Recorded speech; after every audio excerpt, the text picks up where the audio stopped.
parts 1 to 3, you should understand by the late 19th century, the southern Kasai region would have been shaped into a go-to hub for commerce and trade.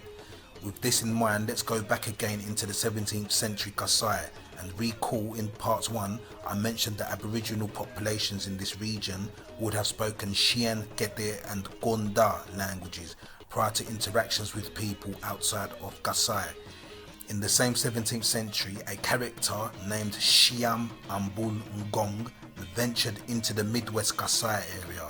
He came from an unknown land west outside of DR Congo. Shiam Ambul Ngong met a community of Okonda speaking people known as Songe, which wasn't exactly an ethnic unit but a united community of people not limited to but known today as Bianga, Shua, Gete and Shofa, and there will be others as well. Each leader of these communities were collectively referred to as the Shongos of the community. It's vital to understand Shongo was not an ethnic group but a name for the united chiefs of different ethnic families. This will be demonstrated to you later in this series. Shiam Ambul Ngong's power would begin by claiming matrilineal kinship of one of the Shongo female rulers, though it's been reported and suspected he usurped, as he did not have any relation but may have been adopted by one of the rulers. It would appear he had connection to traders outside of Kasai via a people who had connections to the slave trade, which gave him the ability to bring staple foods and products into the Mweka region area in west central Kasai, which added prestige to the power he was developing.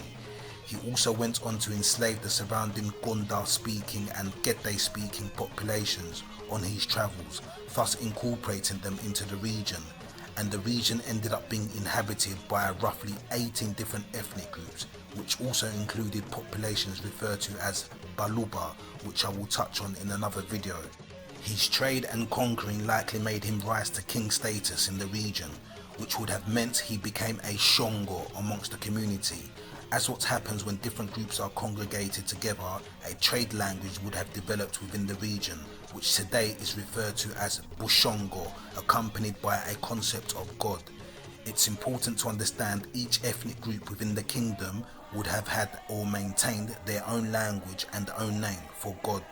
It is possible one of the Shongos of a Lubaized Gete sect implemented the term Kuba and Genge, which meant something associated with a leader or blacksmith who makes axes and knives, which is how the term Kuba and Genge came about, and the region became known as the Kuba Kingdom.